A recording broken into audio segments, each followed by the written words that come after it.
So in Texas A&M University campus in Corpus Christi, they have annually they have something that's hosted by New Life Church in Corpus Christi. They call it One Night, and that happened August 31st. And they were impressed because they had 1,000 students, which was apparently significantly more than normal than they'd had last year, attend that one. And 124 individuals underwent baptism. And the way that went was it was outdoors. Usually these days, these things have been happening indoors, but it's in Texas and it's still summer as far as they're concerned there. So I guess they did it outdoors. And they had a big iron tub just out there on the grass. So 124 people went in and, got baptized that day. And that's, by the will of the Holy Spirit, something that he can work with. But the reason that I'm mentioning it is because, they said it this way. They said, well, it's a lot more. But then they went on to say that, well, out of approximately 10,800 students that are enrolled at the college, right, they had 124 individuals who got baptized. So in the wake of all of that, they reported, growth in attendance and also at their student-led small groups. So I thought that was kind of important because you've got to have some place to send them, whenever these things happen. Because, you got to get them you can have assimilated. this big event and play a lot of interesting music, right? Right. And get people like excited and all that stuff. But then what? That's always my problem with revivals. Then what? If they're hosted at a church, the then what would be, come back to regular church. But these ones that happen out, right? These that are parachurch, what's next? What do you do next? This has been a perennial problem. This used to be, I won't say it was a problem, but this was a factor back when Billy Graham was doing crusades, is that they'd have to set up with a network of local area churches to try to have the people who would come forward then get attached somehow to these different local churches. So parachurches have always recognized that, their event is only going to last so many days or weeks. And after that, there's got to be real follow-up if you want to see any lasting fruit or any development in terms of discipleship. So yeah, I always hope that it's not you gave them one of those little New Testaments and sent them on their way. Yeah, because it's like, well, there's more to it than just that. And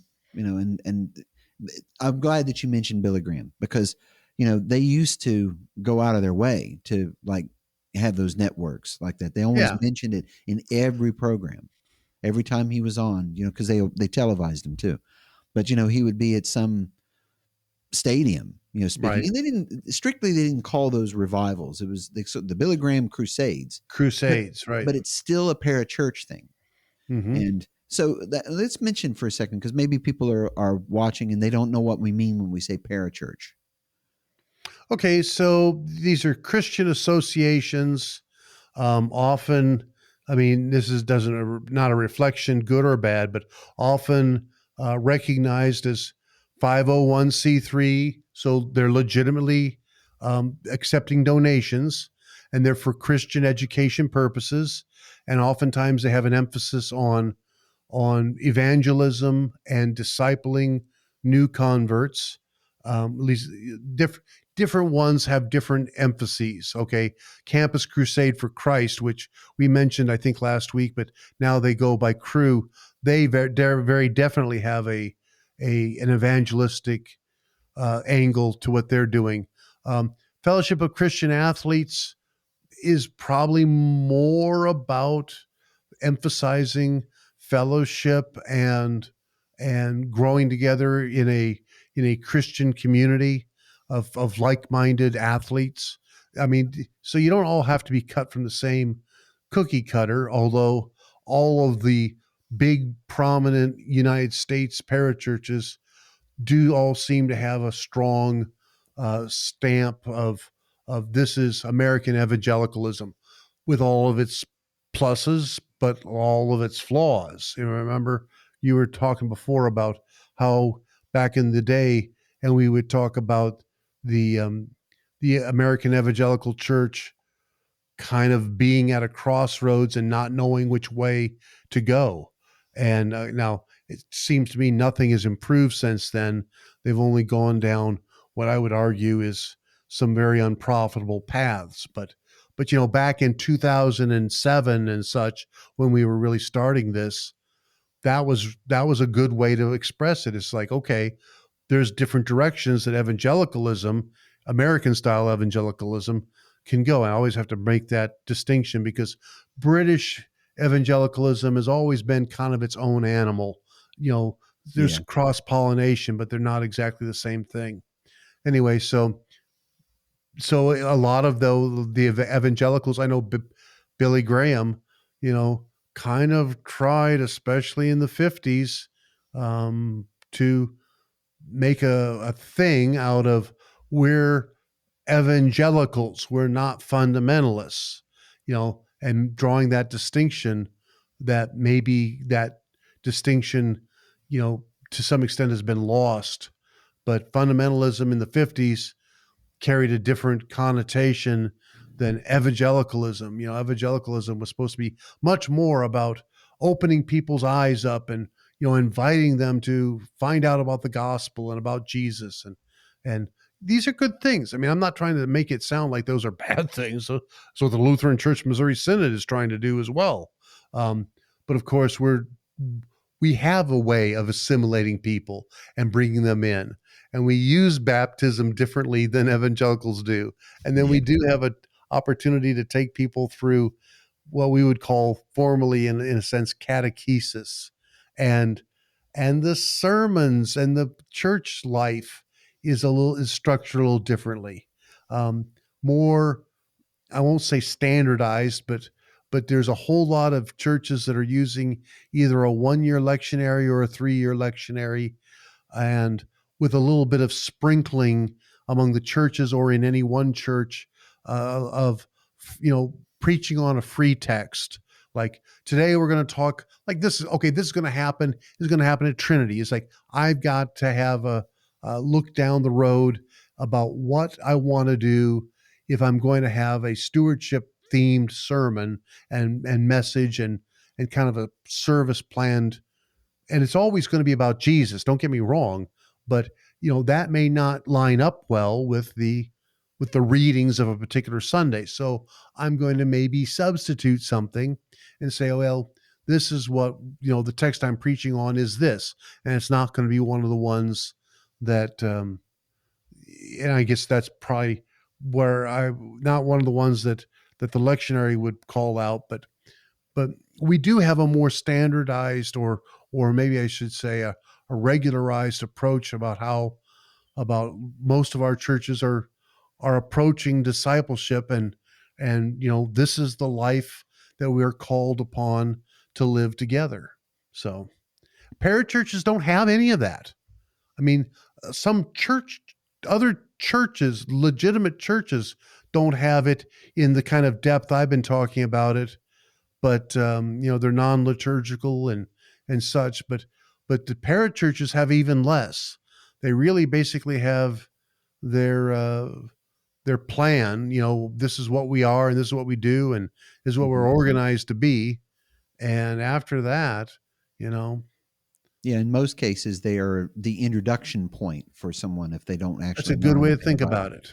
it. But after that, once you're introduced, what else? And that's Yeah, something that and always. there are people that even after they get their feet grounded in an established church congregation somewhere, right? So now they have a regular place where they're worshiping. They may still have an affiliation or uh, involvement in the parachurch, but now it's less as a person who was brought in through that parachurch, and more as a person who is trying to promote the parachurch's approach, whatever that approach has been up to that point, especially if they felt that it was something that was a big positive in their own lives. Mhm. So maybe that's exactly what this New Life Church and this one night is all about. I don't know. Hadn't heard Yeah, about it before today. Yeah, this they're also said there's positive momentum, and they have monthly worship events at at the campus where they have up to Mhm. 200 students appear for that. Um, and they also have baptisms on a monthly basis. They were just really talking about just the one. And the university is like all about it. It's like this is actually nice to hear because a lot of the time you hear about conflict between Christian groups and universities, and some of that even winds up in courts. Yeah. We've talked about that in previous shows, but they're all about they're fine with it. Of course, I guess somebody might say, "Well, of course they are. It's Texas," but that doesn't always play out because Texas is it's kind of there's a lot of influx from California to Texas. I know there's been a lot of that Yeah. we've seen, but There it's are not like a pockets of 100%. multiculturalism. Yeah, it's not a I would 100%. describe it as pockets. Yeah. But I guess you could say that that's you know that's the way they are down there. But Mhm. they said that the university said they want to create an environment conducive to flourishing faith and community bonds. And that's the important part in community bonds. Like if you're from, let's say you're from out of state and you're attending Yeah. attending the university, um, and you don't know anything about what's going on. That's a good place to start. Okay. In a local church, because you and I now before we started the show, and it looks like we're going to wind up monopolizing the whole first half on this, but that's okay because this is good. Um, we talked about. Oh, I've lost my train of thought now. I hate it when that happens. No, actually, we talked about the church being a place where multiple generations come Yeah. together. Yeah, exactly. Yeah, and that reflects like the family because the family's kind of like that. The parents are of a certain generation and their children are different, and the grandparents and so forth. So when they're all Mhm. together, like it's different people, A a large coming together. family, Right. is if they're gathered in one place and, if you got aunts and cousins and all kinds of folks, well, it is by definition multi-generational. Right. And And churches the are like that. church is like that. Yeah. Yeah. You Which is can't really point unique. to too many other things, voluntary associations in society in contemporary American life where you see a real multi-generational aspect. Yeah, I mean, especially gathered around an idea that's not um that's not just themselves. Like yeah, you could say like here is an organization of like-minded people. Okay, they're like-minded because of, you know, like they're the Shriners maybe. People don't even know what that is, but veterans for foreign wars. Well, obviously, they're together because they're veterans. right. In this case, they're gathered around the cross. They're gathered around the sermon. They're gathered around Christ. They're where Christ's name is preached, and and that's the reason that they're there. But the one of the benefits, and you could say that this is one of the gifts of God, is they get to be around people that's not at all like themselves, Yeah. and But there's a benefit to that. There's a because you can go to work and like it's all just people just like you. We're here, and most of the time they don't talk to each other about things, but boy, they talk to each other about things in church. All sorts of different things. yeah, And I mean, there's a chance to mix with folks that you wouldn't really probably have a chance to mix with under any other circumstances. So, yeah, yeah. so I guess in a way, what we've been talking about here is what would you do if you were somebody like maybe somebody's who's been to recently to one of these revivals, because there's been big ones. There's been stuff going on in California, and there was the one in Kentucky, and then there was the one we were talking about last week. Smaller ones like this one here. What if you were someone that was recently, used the language like they would say, I was saved at this particular event.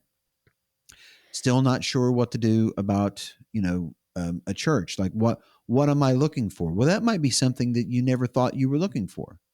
Was Hmm. what is it like to be around people who aren't at all like me, but are still gathered around that central preached idea, Christ and Him crucified, and Right. everything that comes out of that, and the gifts of God that are bestowed on you because you are a part of. You used to say this, part of God's forever family. Yeah, yeah. I was just Remember going to that? say is that I was just going to interject is that you're talking very Lutheran language right now. I, I mean, which is good, which I approve. Obviously, I approve. However, some of the folks that are come right from a parachurch event, and maybe it had a very positive effect on them, but it's unlikely that they're going to be coming right out of that using a lot of Lutheran language to describe what is the difference it's making in my life now. Instead, this is not just about our language is better. If you use a different set of words to try and describe it, or you're given a different vocabulary, that's a way to think about it. You Right. kind of are given or shared, somebody else is sharing their vocabulary. Well, vocabulary starts changing how you think. Like if you think in Right. terms of gift, that's one thing. If you think in terms of of you know the commandments, well, commandments, we talk about commandments too, but I'm trying to think about the way that so often a person from a different church background is walking around with a very different headset about what this Christian life is supposed to entail and what it means in practical terms. And sometimes the difference is coming from the only language that they have to describe, or the language they've ever been exposed to, is from a very different background, right? Right. Maybe it's a background that is more law centered, or maybe it reflects more of a Pentecostal viewpoint. um, you know, I just got filled with the Spirit this morning, and then all these wonderful things happened. Well, I don't want to sound like I'm the cynic who says that's not a bunch of nonsense, but I am going to say, are you absolutely sure that you had an experience that was directly attributed to the Holy Spirit, or could there be other things? You know, the Lutheran is going to say, did it come through the word and the sacraments? If it came through either of those, then yeah, I'm going to attribute the Yeah. Holy Spirit to the Holy Spirit. What is the positive thing in your life? So Yeah. And the fruits of the word in sacraments, the because fruits. that you take that with you all over the place. Mm-hmm. That's part of what we would say would be thinking with the mind of Jesus and not realizing that, okay, we did this thing, and it's like, okay, so you did baptism, and someone would say that, well, that was my first act of obedience. It's like, okay. And if you were um, taught to say those kinds of words, then you're going to start thinking that that's what yeah. baptism fundamentally is, Well, an act of but the fruit of obedience. that is you're going to think that, well, okay, God fundamentally all He wants from me is obedience. Mm-hmm. And well, because that's where it started. It started with my obedience and getting baptized. Right. So No. the few times that since my new job, like, because you run into people who are Christian, in the business that I'm in right now, and it'll come up like that, and I'll say that it's more.